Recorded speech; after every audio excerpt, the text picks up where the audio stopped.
حتى أنهم لما أخذوا الإمام أمير المؤمنين صلوات الله وسلامه عليه إلى المسجد، فجاءت السيدة الطاهرة فاطمة بعدما أسقطت، جاءت وبيدها الحسن والحسين. يقول سلمان المحمدي: نظرت إلى جدران المسجد انفصلت عن الأرض. شوف غضب السيدة الزهراء، بعدها ما دعت عليهم.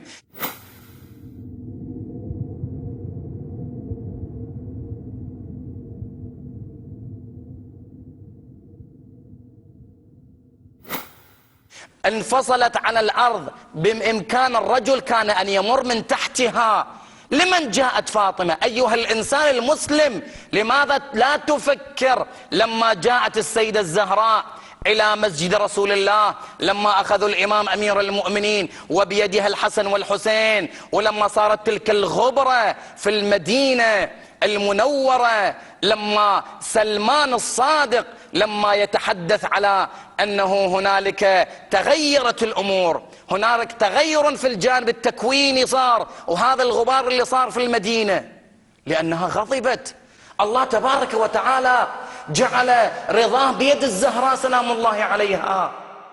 الله تبارك وتعالى جعل رضاه بيد الزهراء سلام الله عليها. الله تبارك وتعالى جعل رضاه بيد الزهراء سلام الله عليها.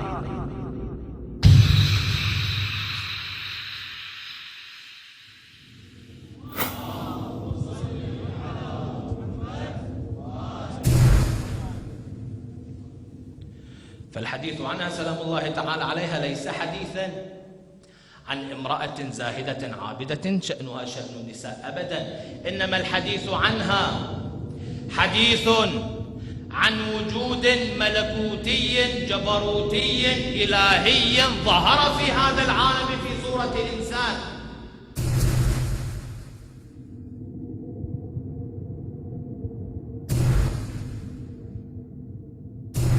فيجعل النبي رضا فاطمة متبوعا لرضا الله، وغضب فاطمة متبوعا لغضب الله، وليس العكس. فلا يقول فاطمة ترضى لرضا الله وتغضب لغضبه، وإنما يقول فاطمة يرضى الله لرضاها ويغضب لغضبها.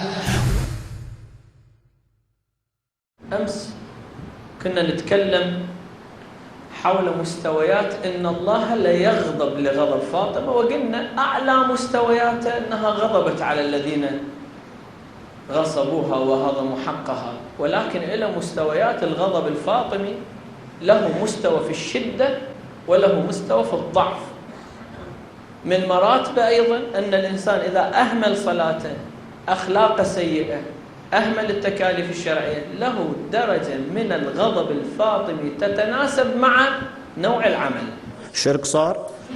وإذا ارتكب أعمال جيدة صالحة فله رتبة من الرضا الفاطمي تتناسب مع العمل. فإن الله لا يغضب لغضب فاطمة على كل المستويات. شرك صار. مو يعني فاطمة غضبت على أصحاب السقيفة وانتهى الوضع، لا، هي تتواصل وتتعاطى معنا في كل سلوكيات حياتنا. صار الشرك هذا. كنت أقول أمس أن أداء الإنسان للصلاة يمثل رضا، فترضى عنك الزهراء بهذه الرتبة. الإنسان إذا كان لسانه بذيء فحش تغضب عليك الزهراء بنفس هذه الدرجة. صار الشرك. مو تتصور فقط الزهراء غضبت على أبي بكر وعمر وانتهى، والنبي أراد هذا المفهوم مو غيره، ما يصير. النبي أطلق هذا الحديث وهو حديث مطلق، رضا وغضب مطلق، ينطبق على كل مظاهر هذه الحياة. هذا شرك؟ لا، ليس شركا. القضية مطلقة أن رضا الله تبارك وتعالى متعلق برضا فاطمة.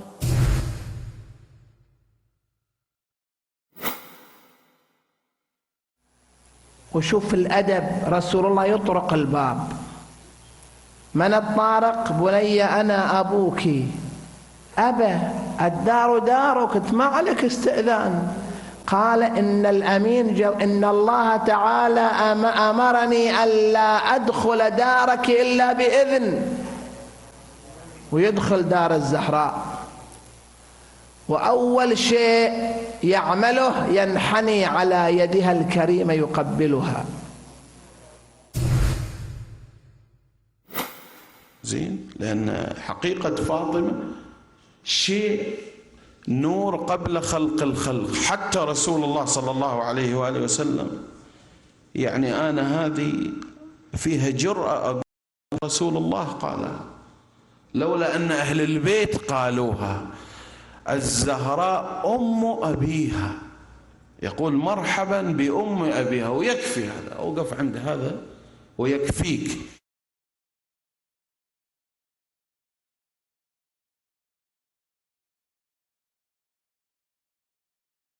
لهذا كان النبي يضع رأسه على صدر الزهراء روح لها الفداء، فيغرق في عالم ويقبل باب فاطمة صلوات الله وسلامه عليها.